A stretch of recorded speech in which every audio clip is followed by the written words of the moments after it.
معزز سامعین گرامی قدر، سیرت النبی کے ابواب کے حوالے سے ہم نے معجزات اور خصوصیات امت محمدیہ کے باب کو رکھا تھا۔ یہ باب ہم نے غزوہ بدر کے بعد شروع کیا تھا۔ غزوہ بدر مسلمانوں کا اور کفار کا ایک ایسا معرکہ تھا کہ جس کے بعد مسلمانوں کی ہیبت کفار کے دلوں پہ پڑ چکی تھی۔ لیکن کیا غزوہ بدر اور غزوہ احد کے مابین ان کے درمیان دیگر بھی کچھ غزوات یا جنگی مہمیں ہوئی تھی؟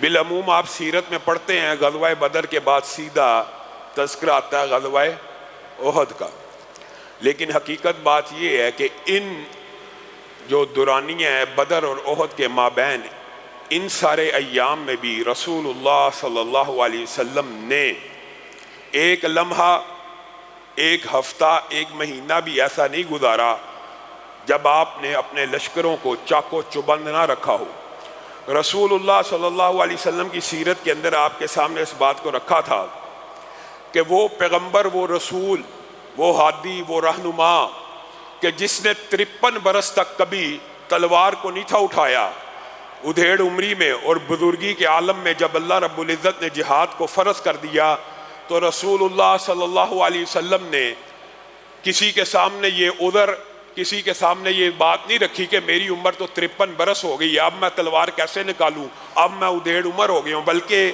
پوری جانفشانی کے ساتھ آپ نے لشکروں کی قیادت کی۔ انشاءاللہ بدر سے لے کر احد کے مابین جو بڑے مشہور غزوات اور مارکے آئے، اس حوالے سے آپ کے سامنے چند گزارشات کو رکھیں گے تاکہ وہ سلسلہ جو سیرت النبی کا 2 ہجری میں چھوڑا تھا وہ جڑ جائے۔ لیکن گزشتہ خطبے کے اندر ہم رسول اللہ صلی اللہ علیہ وسلم کی احادیث کی اہمیت کے حوالے سے چند گزارشات کو آپ کے سامنے رکھ رہے ہیں۔ ان میں سے چند ایک باتوں کو رکھ کر دوبارہ سیرت کے اس باب کی طرف بڑھیں گے۔ رسول اللہ صلی اللہ علیہ وسلم نے اپنے اصحاب کی جو ٹریننگ کی تھی وہ اس طرح کی تھی کہ رسول اللہ صلی اللہ علیہ وسلم کی حدیث آ جائے، قول آ جائے، فرمان آ جائے، عمل آ جائے، ان کا ایمان اور یقین رسول اللہ صلی اللہ علیہ وسلم کی حدیث پر ہوتا تھا۔ بس اگر آپس میں عارضی طور پہ کوئی اختلاف آ بھی گیا تو وہ اختلاف بھی رسول اللہ کی حدیث کو سن لینے کے بعد ختم ہو جاتا تھا، اور اس کی مثالیں بے شمار ہیں، متعدد ہیں۔ معاذ ابن جبل ایک رستے پہ آ رہے ہیں، سامنے سے کیا دیکھتے ہیں لوگوں نے اونٹوں کے اوپر سامان کو لادا ہوا ہے۔ معاذ ابن جبل کہنے لگے بھائی سامان لاد کے کہاں جا رہے ہو؟ کہا عمر بن العاص ہیں، ہمارے گورنر ہیں، انہوں نے ہمیں حکم دیا ہے کہ وادیوں کی طرف چلے جاؤ، نہروں کی طرف چلے جاؤ، شہر میں طاعون پھیل گیا ہے، تو انہوں نے ہمیں یہ بات کی ہے کوئی نہر کے کنارے چلا جائے، کوئی جنگلوں میں نکل جائے، کوئی پہاڑوں میں پھیل جائے۔ معاذ ابن جبل نے کہا رکو میں ان سے بات کرنا چاہتا ہوں۔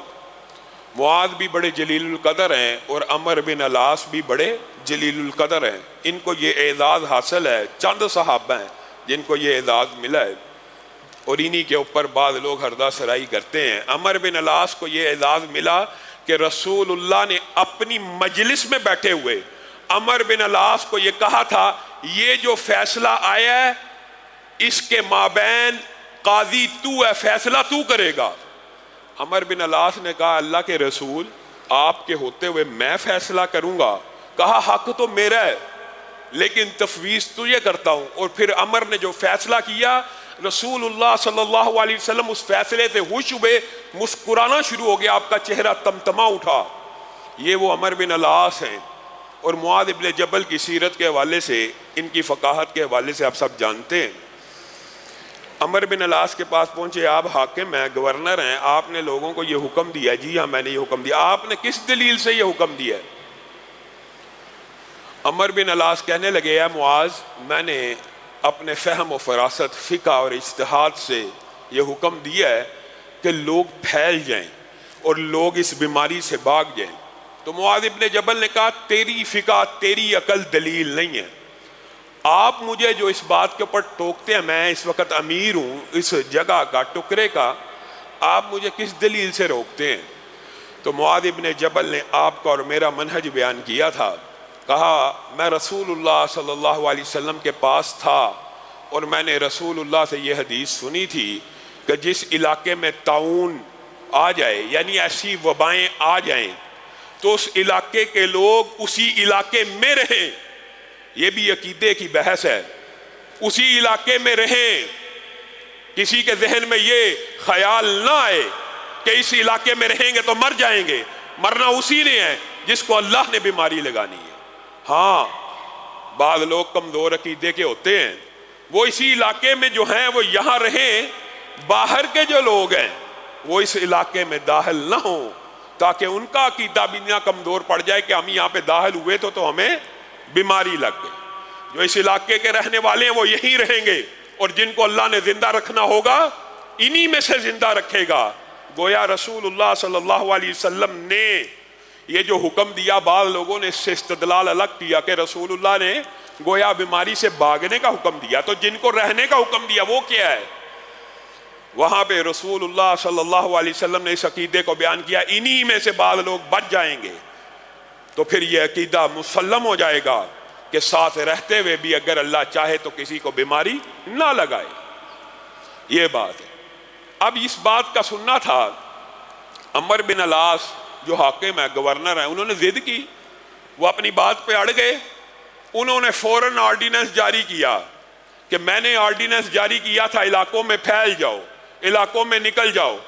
لیکن عمر بن العاص کو معاذ بن جبل کے ذریعے یہ حدیث پہنچی ہے کہ رسول اللہ صلی اللہ علیہ وسلم نے فرمایا طاعون زدہ علاقے کو کوئی مت چھوڑے اور کوئی باہر سے وہاں پہ داخل نہ ہو. اب عمر بن العاص کا فیصلہ یہ ہے کہ عمر بن العاص کے آرڈیننس کو مسترد کر دیا جائے اور رسول اللہ کی حدیث کو نافذ کر دیا جائے. یہ ہمارا عقیدہ ہے، یہ ہمارا منہج ہے.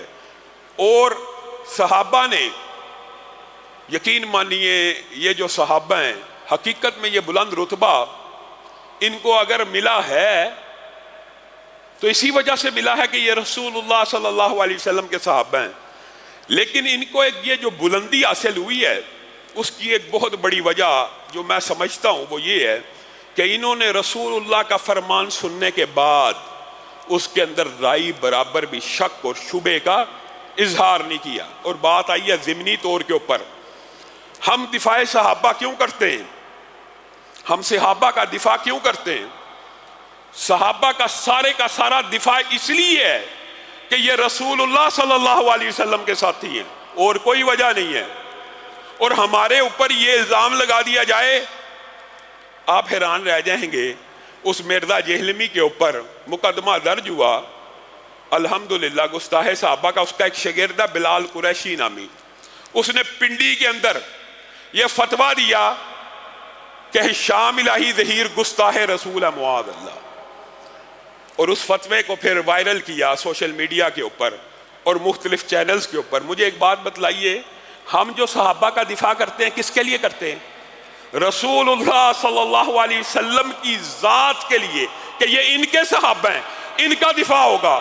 اگر رسول اللہ کی وجہ سے ان کے صحابہ کا دفاع ہو رہا ہے تو معاذ اللہ ہم رسول اللہ صلی اللہ علیہ وسلم کی گستاخی کریں گے. آپ حیران رہ جائیں گے اگر کوئی مولوی کسی دوسرے مولوی کے اوپر گستاخ رسول کا فتویٰ لگائے، اسی وقت نیشنل ایکشن پلان حرکت میں آ جاتا ہے. لیکن اس بدبخت نے رات سے ہمارے اوپر یہ فتویٰ لگایا ہوا، ابھی تک گرفتار نہیں ہوا، ابھی تک مقدمہ درج نہیں کیا جا رہا. میں مرزا جہلمی اور اس کے شاگردوں کو کہنا چاہتا ہوں، الٹا چور کوتوال کو ڈانٹے اور اپنے آپ کو سیف پیسیج دینے کے لیے اور اپنی شرمندگی کو مٹانے کے لیے تم دوسروں کے اوپر اگر گستاخ رسول کے فتوے لگاؤ گے تو شوکت عزیز صدیقی سینٹ کمیٹی کی رپورٹ اور پاکستان کا آئین اور قانون یہ بات کہتا ہے. میں لا کا طالب علم ہوں، میں ایڈوکیٹ ہائی کورٹ ہوں، یہ قانون کا طالب علم ہونے کے ناطے آپ کے سامنے یہ بات رکھتا ہوں. پاکستان کے آئین میں یہ بات موجود ہے، اگر کوئی کسی کے اوپر گستاخی رسول کا فتویٰ لگا دے اور اس کو ثابت نہ کر سکے تو یہ بھی اتنا بڑا جرم ہے جیسے توہین رسالت ہے. تو ان قوانین کو ہم حرکت میں لائیں گے، اور مرزا اور ان کے چیلوں کو، جن لوگوں نے اس گھناؤنی کمپین کے اندر حصہ لیا، ان کے خلاف بھی مقدمے درج ہوں گے. یہ بات تو ہر ضمنی طور پہ آئی ہے. میں آپ کے سامنے یہ بات رکھ رہا تھا کہ رسول اللہ صلی اللہ علیہ وسلم کے صحابہ ان کو یہ بلند مقام اس لیے حاصل ہوا کہ آپ نے رسول اللہ کی جو بات بھی سنی اس کے اوپر ایسے ایمان لے کے آئے جیسے وحی ہے, اور رسول اللہ کی ہر بات ہی وحی ہے. یہی ہمارا عقیدہ ہے اور یہی ہمارا منہج ہے. اگر آپ کہیں گے کہ قرآن تو سارے کا سارا وحی ہے اور رسول اللہ کا فرمان وحی نہیں ہے, تو آپ نے دین کے ایک ٹکڑے کو پکڑ لیا اور دین کے ایک پورے ٹکڑے کو چھوڑ دیا. وَأَنزَلْنَا إِلَيْكَ الذِّكْرَ لِتُبَيِّنَ لِلنَّاسِ مَا نُزِّلَ إِلَيْهِمْ. وجہ آپ کے اوپر ہم نے اس کتاب کو نازل کیا پیارے حبیب, تاکہ آپ صرف یہ کتاب پڑھ کے سنائیں نہیں, تاکہ آپ اس کتاب کو کھول کھول کر بیان کریں, اس کے شارح بنیں, اس کے شارح بنیں. یہ ایک دستور حیات ہے, اس کا اوپر عمل آپ کی 20 سالہ زندگی میں ہوگا. وہ ساری کی ساری زندگی بھی دین ہے, وہ سارے کے سارے اقوال بھی دین ہیں, وہ ساری کی ساری باتیں بھی شریعت ہیں. صحابہ نے رسول اللہ کی حدیث سے کس طرح پیار کیا, آپ کو یاد دہانی کے لیے ابو ذر غفاری کے ان آخری لمحات کی طرف لے کے جانا چاہتا ہوں. ابو ذر غفاری نزا کے عالم میں ہے, جان کنی کی کیفیت ہے, آخری وقت ہے.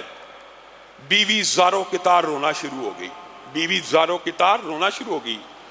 کہنے لگی ابو ذر غفاری آپ صحابی رسول ہیں, آپ صدیق رسول ہیں, آپ رسول اللہ کے بڑے قریبی ہیں. اس جنگل میں, اس تنہائی میں, اس ویرانی میں آج دنیا سے جا رہے ہیں. میں تو بڑھیا ہو چکی ہوں, میں تو حمیدہ کمر والی ہوں, میرے بدن میں تو طاقت و قوت موجود نہیں ہے. میں آپ کو غسل کیسے دوں گی, میں آپ کو کفن کیسے پہناؤں گی, میں آپ کو کیسے نہلاؤں گی.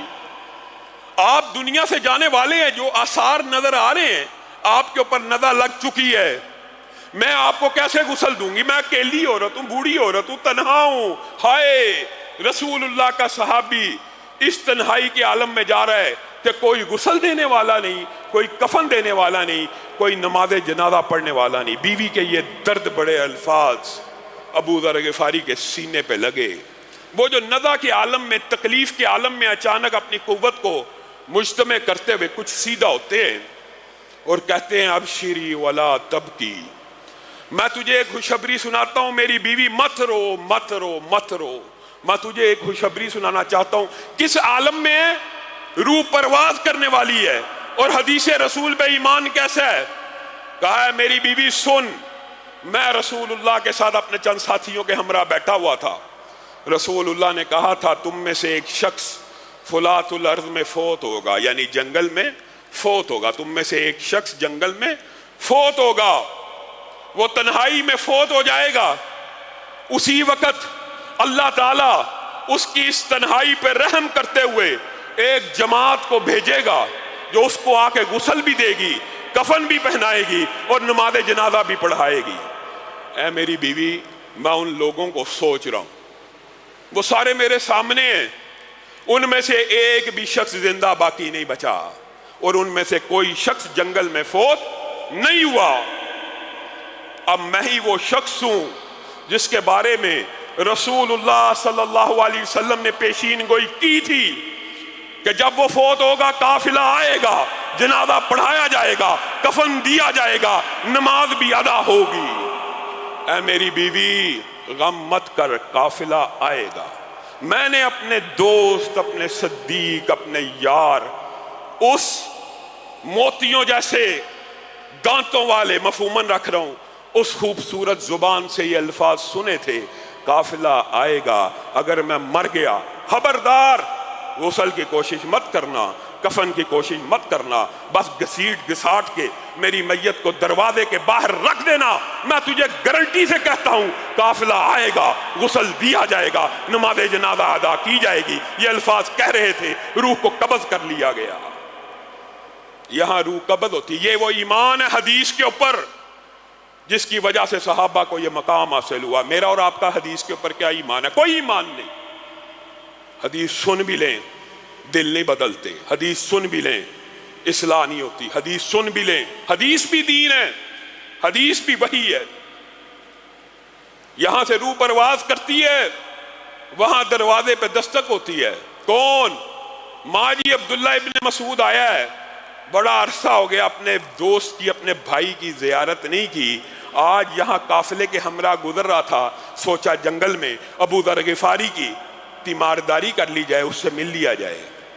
سبحان اللہ. بیوی کہنے لگی آپ کا بھائی ابھی ابھی دنیا سے چلا گیا. کہا پیچھے ہٹ جائیے، پھر ہم اپنے بھائی کو نہلائیں گے، کفن بھی پہنائیں گے اور ان کے اوپر نماز جنازہ کو بھی ادا کریں گے. قافلہ آئے گا. قافلہ آ گیا. رسول اللہ صلی اللہ علیہ وسلم نے 10 برس پہلے جس بات کی پیشین گوئی کی تھی ایک شخص کے بارے میں کہ قافلہ آئے گا، اس کی نماز جنازہ ادا ہوگی، وہ قافلہ آ بھی گیا، نماز جنازہ ادا بھی ہو گئی، کفن بھی پہنا لیا گیا، لیکن تیرا میرا ایمان نہ بدلا. یہ واقعات سننے کے بعد بھی حدیث میں شک ہے، حدیث پہ اعتراض ہے، حدیث میری عقل میں نہیں آ رہی، حدیث کی تحقیق کے معیارات پہ پوری نہیں اترتی.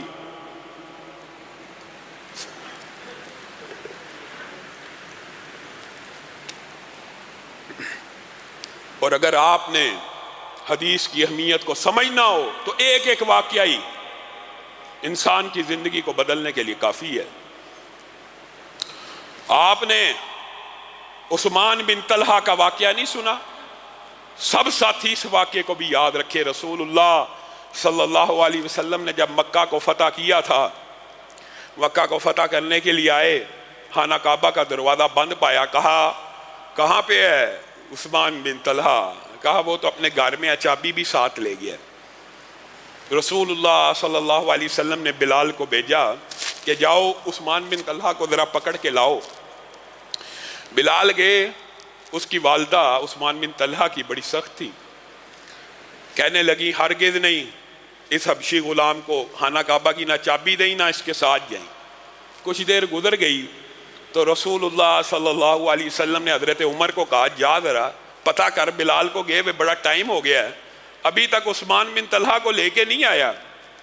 حضرت بلال کے پیچھے پیچھے حضرت عمر بھی چلے گئے. حضرت عمر کی آپ کو پتہ ہے جلالی کیفیت اور آواز، اونچی آواز، عثمان کہاں ہے؟ رسول اللہ نے طلب کیا. وہ ماں جو ابھی بلال کے سامنے کہہ رہی تھی اس کو ہرگز چابی نہ دیں، حضرت عمر کی آواز سن کے کہنے لگی اس کو چابی دے دے، اس کو دے دے چابی. کہا چابی نہیں لینی، اس کو ساتھ لے کے چلنا ہے. رسول اللہ صلی اللہ علیہ وسلم نے چابی نہیں منگوائی، عثمان بن طلحہ کو طلب کیا ہے. عثمان اتنی بات کا خیال صحابہ رکھا کرتے تھے، ورنہ چابی لے کے آ جاتے. عثمان بن طلحہ کو ساتھ لے کے گئے، انہوں نے دروازہ کھولا. رسول اللہ صلی اللہ علیہ وسلم نے جو عبادت کرنی تھی کر کے باہر آئے اور کہنے لگے کہاں عثمان بن طلحہ؟ کہا وہ تو روتا ہوا اپنے گھر کو واپس چلا گیا. کہا پھر بلا کے لاؤ. عثمان کیا ہمیں چابی دے کے راضی نہیں تھے، خوش نہیں تھے جب مجھے پتا چلا روتے ہوئے چلے گئے ہو؟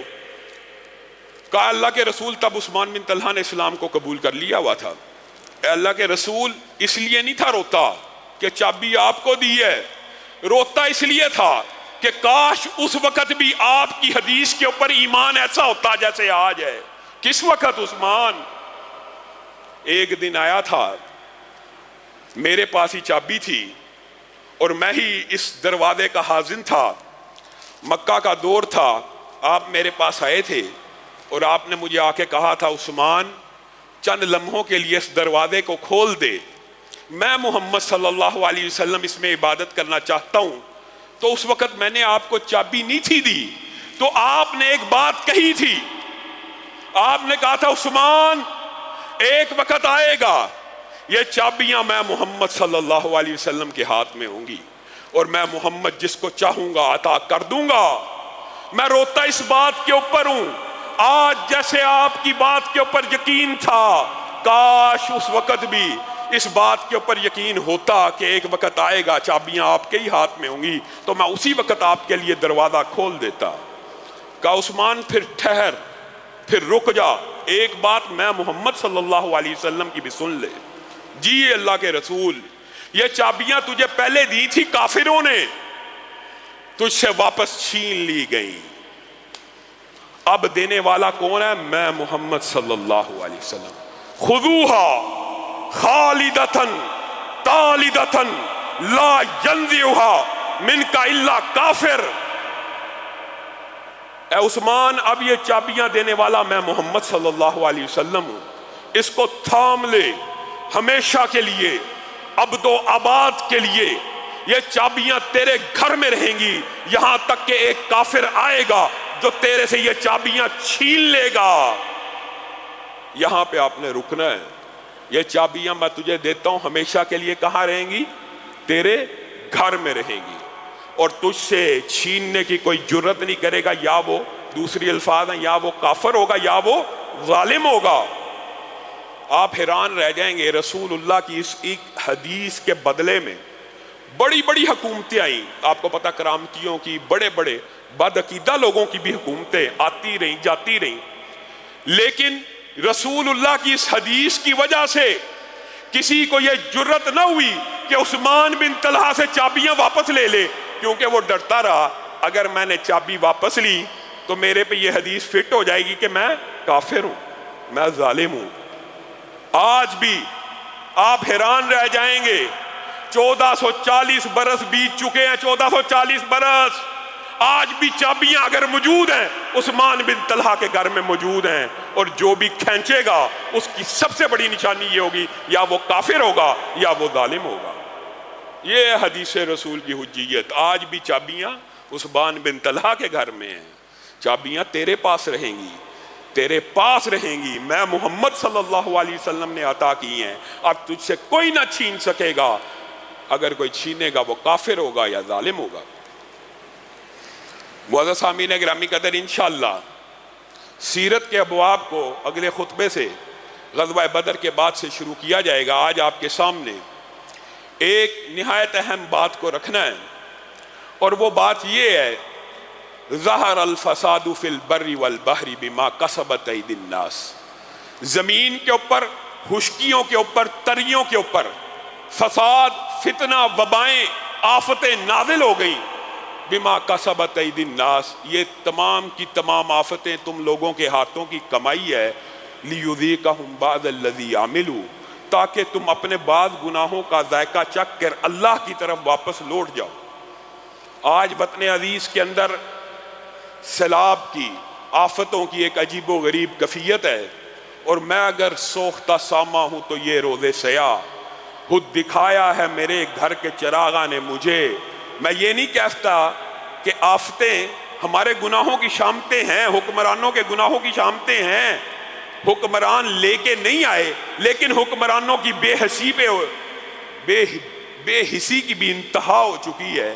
بے حس ایک چھوٹا لفظ ہے، وہاں پہ سینکڑوں لوگ مر چکے ہیں، ہزاروں گھر برباد ہو چکے ہیں، ہزاروں لاکھوں مویشی، ان کا کوئی پرسان حال نہیں ہے، اور حکمران جو ہیں وہ کس کام میں لگے ہیں؟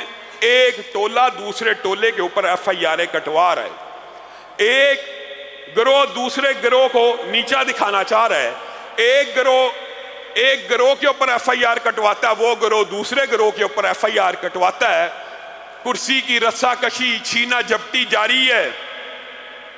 حکمراں حبیب جالب بھی ایسے ہی نہیں کہہ گیا، حکمراں ہو گئے کمینے لوگ، خاک میں مل گئے نگینے لوگ، راہزنوں نے راہزنی کی ہے، راہبروں نے بھی کیا کمی کی ہے۔ آپ مجھے بتائیے، حکمراں جب تک ہوں گے یہ بے درد، زمین کا چہرہ رہے گا یوں ہی زرد، یہ زمین جب تلک نہ لیں گے ہم، اس سے اگتے رہیں گے یوں ہی غم۔ میرے بھائیوں، آپ نے اور میں نے کیا صرف نوحہ خوانی ہی کرنی ہے، مرثیہ ہی پڑھنا ہے؟ ان حکمرانوں کے خلاف صرف ہم نے آواز اٹھا لینی ہے اور یہ سمجھنا ہے ہم نے اپنے مجبور مسلمانوں، مقہور مسلمانوں کا حق ادا کر دیا؟ رسول اللہ صلی اللہ علیہ وسلم نے فرمایا ہے، صحیح حدیث ہے، رسول اللہ صلی اللہ علیہ وسلم نے فرمایا کل قیامت کا دن ہوگا، اللہ رب العزت بندہ مومن سے پوچھے گا، میں بیمار تھا تو نے میری تیمارداری کیوں نہیں کی؟ اللہ، آپ رب العالمین، آپ کیسے بیمار ہو سکتے ہیں؟ آپ کی تیمارداری میں کیسے کر سکتا؟ یہ کیسے ممکن تھا؟ ہاں، میرا فلاں ابن فلاں بندہ بیمار تھا، تجھے خبر مل گئی تھی، اگر تو اس کی تیمارداری کر لیتا تو میں رب کو وہیں پا لیتا۔ نبی کریم صلی اللہ علیہ وسلم نے اسی حدیث کے اندر 3 باتیں کی ہیں۔ پھر اللہ کہے گا کہ میں بھوکا تھا تو نے مجھے کھانا نہیں کھلایا، میں پیاسا تھا تو نے مجھے پانی نہیں پلایا۔ اللہ آپ رب العالمین ہو کے بھوکے تھے، آپ رب العالمین ہو کے پیاسے تھے؟ ہاں، میرا فلاں بندہ بھوکا تھا، فلاں بندہ پیاسا تھا، اگر تو اس کے منہ میں نوالا ڈال دیتا، حلق میں پانی اتار لیتا، تو میں رب العالمین کو وہاں پہ پا لیتا۔ آج میں پورے پاکستان کے اہل سنت کے تمام مکتبہ فکر سے یہ مطالبہ کرنا چاہتا ہوں، بریلوی ہوں، دیوبندی ہوں، اہل حدیث ہوں، آگے بڑھیں اور جو ہمارا دعویٰ ہے مسجدیں اسلام کی پریزیڈنسی ہیں، مسجدیں اسلام کی عدالتیں ہیں، مسجدیں اسلام کے کمیونٹی سینٹرز ہیں، اسی طرح ہمارا یہ دعویٰ مسجدیں اسلام کے ریلیف کیمپس ہیں۔ آج پاکستان کے طول و عرض میں یہ ہزاروں مساجد اگر قائدانہ کردار ادا کرتے ہوئے آگے بڑھیں، اپنے دروازوں کو کھول دیں، ہر مسجد کو ریلیف کیمپ کا اعزاز دے دیں، ہر مسجد کے باہر ریلیف کیمپ کا ایک بینر لگا دیا جائے اور لوگوں کو موٹیویٹ کیا جائے۔ ہم نے اپنے مرکز میں ایک بہت بڑا کمرہ اس کام کے لیے مختص کیا ہوا ہے کہ سامان آئے ہم سیلاب زدگان کو پہنچا دیں۔ یہ صرف ایک مرکز تک محدود نہیں رہنا چاہیے، نہ ایک مرکز یہ حق ادا کر سکتا ہے، یہ ہزاروں مسجدیں اگر ریلیف کیمپوں کی شکل اختیار کر لیں گی، چھوٹی مساجد سے سامان بڑی مساجد میں آ جائے، بڑی مساجد سے مراکز میں آ جائے، مراکز ہر روز سرمان کی ترسیل کرنا شروع ہو جائیں، پھر ہو سکتا ہے کہ تھوڑا سا آپ بھائیوں کا حصہ اپنے مسلمان بھائیوں کے حق میں ڈل جائے، ورنہ حکومتوں نے آپ کے پھر وہی بات، حکومتوں کے اوپر تو تازیانہ ہے، حکومتوں کو بندہ کیا کرے، بالکل غافل ہیں۔ آپ بتلائیے آج سیلاب زدگان وہ علاقے کے لوگ بھی سوچیں کہ جن کو ووٹ دیتے تھے، آپ کے ووٹ، آپ کے نوٹ، آپ کی سپورٹ جن جماعتوں کے ساتھ ہے، بتائیے وہ جماعتیں کہاں ہیں؟ پی ٹی آئی کہاں ہے؟ مسلم لیگ نون کہاں ہے؟ پیپلز پارٹی کہاں ہے؟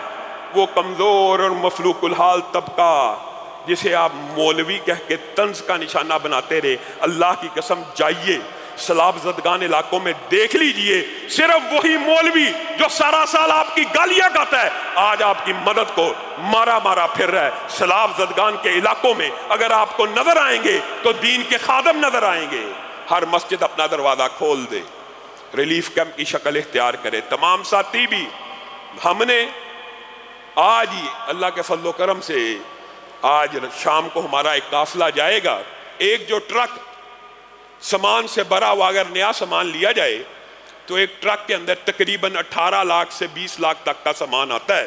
ایک خیمہ 7500 کے حساب سے اگر لگایا جائے تو 200 خیمے 15 لاکھ کے صرف یہ بنتے ہیں، اور اگر ہم ایک ہفتے بعد یہ ٹرک بھیج رہے ہیں تو یہ بھی شرم کی بات ہے۔ ہر روز ایک ٹرک نکلنا چاہیے۔ اس کے علاوہ پیسوں کے علاوہ بھی ہم نے انتظام کیا ہے، کوئی کپڑے دینا چاہتا ہے، کوئی جیکٹیں دینا چاہتا ہے، کوئی دریاں، کوئی کھیس، کمبل، کوئی بھی کسی قسم کا مال ہو۔ اور میں ڈاکٹر رسد اللہ صاحب نے مجھے کہا آپ نے یہ اپیل ضرور کرنی ہے، اور میں ان کی تجویز سے متفق ہوں کہ جتنی بھی رائس ملیں ہیں، جتنی بھی رائس ملیں ہیں وہ آگے بڑھیں، شوگر ملنے والے آگے بڑھیں، جتنی بھی ملنے والے ہیں۔ آپ نے کئی سال لوگوں سے کمایا ہے، آج وقت آ گیا، اگر 5 بوریاں بھی، 10 بوریاں بھی چاولوں کی، چینی کی، اس طرح کی اشیاء کی آپ ڈونیٹ کرتے رہیں تو تھوڑا تھوڑا، تنکا قطرہ مل کے کچھ نہ کچھ دریا بن جاتا ہے۔ اور اگر آپ کہیں جی ہمارا یہ کام ہی نہیں ہے، یہ فلڈ ریلیف کا سارا کام گورنمنٹ نے کرنا ہے، تو آپ حیران رہ جائیں گے۔ کئی علاقوں سے میں شکایتیں موصول ہوئی ہیں کہ ڈی سی اور اے سی امداد ہی اکٹھی نہیں کرنے دے رہے، معاذ اللہ، سبحان اللہ، امداد ہی اکٹھی نہیں کرنے دے رہے۔ غریب لوگ، غریب مسجدیں جو امداد اکٹھی کر کے بھیجنا چاہتی ہیں، وہ اے سی ڈی سی کہتا ہے پہلے اجازت نامہ لے کے آؤ پھر امداد بھیجنا۔ میں نے ان بعض علاقوں میں یہ تجویز پیش کی اور اللہ کے فضل سے اس کا فائدہ ہوا۔ میں نے کہا اس وقت اگر آپ اجازتوں کے چکر میں پڑیں گے وقت لگ جائے گا، آپ ایسا کریں، آپ اے سی ڈی سی کو کہیں آپ ہمیں اجازت نہیں دیتے، ہم نے جو سامان اکٹھا کیا ہے ہم اے سی آفس اور ڈی سی آفس پہنچا دیتے ہیں، آپ آگے پہنچا دیجیے۔ ایسے ہی ساتھیوں نے کیا تو وہ شرمندہ ہو کے ان کو سامان وصول بھی کرنا پڑا، رسیدیں بھی بنانی پڑی۔ تو اللہ کے لیے حکمرانوں کو آنکھیں کھولنی چاہیے، حکمرانوں کو آنکھیں کھولنی چاہیے۔ آپ کو یہ سارے لوگ ووٹ دیتے ہیں، آپ نے جن سے ووٹ لیے ان لوگوں کی طرف سیلاب کو چھوڑ دیا، ان لوگوں کی طرف بندوں کو توڑ دیا، چھوٹے چھوٹے بعض شہر بچانے کے لیے ہزاروں ایکڑ زمین کو خراب کر دیا، برباد کر دیا۔ یہ ظالم لوگ ہیں، یہ بے درد لوگ ہیں، ان کے سینوں میں دل نہیں ہے۔ آپ بھی، عوام بھی ہوش کے ناخن لے، جب ووٹ کی باری آئے گی پھر چور، پھر لٹیرا، پھر وڈیرا۔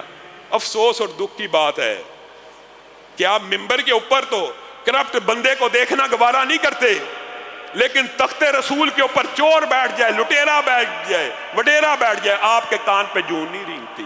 اس میں آپ بھی ملوث ہیں۔